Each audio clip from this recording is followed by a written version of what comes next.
Right. So imagine you're a politician. You make a video criticizing someone, and 2 days later they respond by pointing a gun at a camera, making gun gestures with their hands, and saying, "I'm coming to England. I'm going to pop, pop, pop." Yeah? That's not a bad day at the office. That's a straight-up nightmare, and that's exactly what happened to Nigel Farage. Welcome back to UK Secrets, where British politics gets weirder than a royal family dinner after 6 pints. Honestly, today's story is absolutely mental.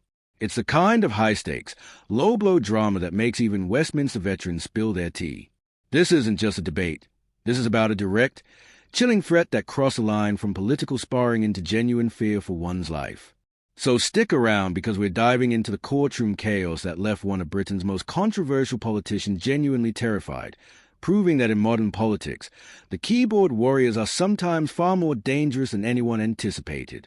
Picture this: last October, Nigel Farage, the Reform UK leader and Clecton MP, uploads a YouTube video titled "The Journey of an Illegal Migrant." Pretty standard Farage move, right? He's doing what Farage does best: stirring the pot about migration, talking about young males of fighting age coming into the country about whom we know very little. Standard immigration debate rhetoric. Nothing explosive, nothing we haven't heard before. But here's where it gets properly wild. It's a classic case of throwing a stone and having a boulder thrown back. 2 days later, a 26-year-old Afghan migrant named Farage Khan, living in Stockholm and operating under the TikTok username Madapasa, decided to respond. And mate, this wasn't a carefully worded rebuttal. This was unhinged. Khan posted a video, and this thing went viral, racking up thousands of views, turning a single politician's video into a public spectacle, where he's basically having a meltdown. And I mean a proper meltdown. He's saying things like, "Englishman Nigel, don't talk shit about me. You not know me. I come to England because I want to marry with your sister." Right there, you're already thinking, okay, this is getting creepy fast. This isn't a political argument. It's a terrifying personal fixation. But it gets worse. He then says, "Don't talk about me more. Delete the video. I'm coming to England. I'm going to pop, pop, pop." And while he's saying that, he's literally making gun gestures with his hands. But wait, there's more. He headbutts the camera. Yeah, genuinely headbutts it, just to prove his commitment to chaos, and to really drive home the point. He reveals an AK-47 tattoo on his face and points directly at it. This man was not being subtle. This was encoded language or ambiguous threats. This was a direct, explicit, graphic warning about what he was planning to do when he got to England. The sheer brazenness of the threat, broadcasting to the world on a platform like TikTok, is what truly sets this incident apart. It was, in Farage's own word to Southwark Crown Court, pretty chilling. And the defense? They actually tried to argue it was just his character. Just his character? Mate, if your character includes headbutting a camera and threatening to pop a politician while pointing at an assault rifle tattoo, you might need a new script, or maybe just a solicitor. The very idea that this could be dismissed as mere performance art is, frankly, insulting to the concept of public safety. It's a terrifying new low in the political discourse, where online content isn't just about arguments. It's about life and death. Now, here's where the legal system stepped in. Khan got arrested after arriving in the UK on a small boat on October 31st and charged with making a threat to kill. The case went to trial at Southwark Crown Court earlier this week, and Farage had to testify. And when he was on that stand, he didn't mince words. The prosecutor, Peter Ratliff, played the video to the jury. The whole thing, the gun gestures, the headbutt, all of it.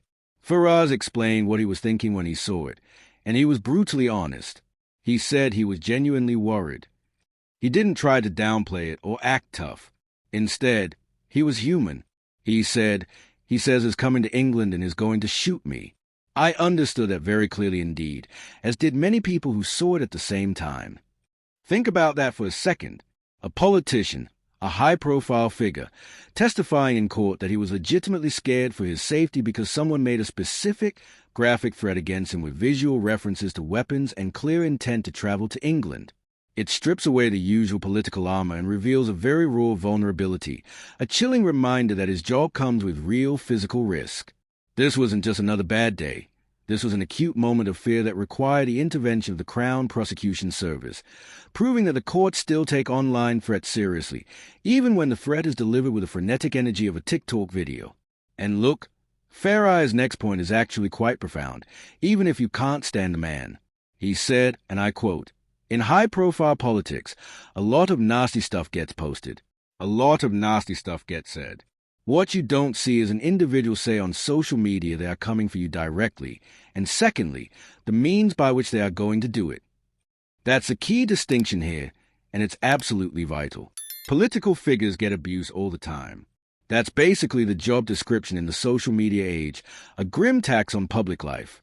The comment section is a toxic waste dump, and everyone knows it. But there's a massive difference between I hate you, you're a terrible politician, and I'm coming to your country specifically to shoot you, and here's a weapon I'm going to use.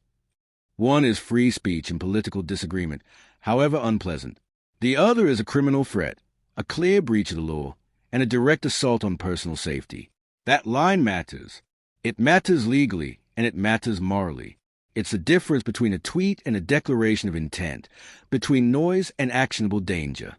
Farage pointed out the sheer lack of ambiguity. The man said he was coming, and he said he was going to shoot. That level of detail, coupled with the viral nature of the post, turned a hateful comment into a credible national security concern.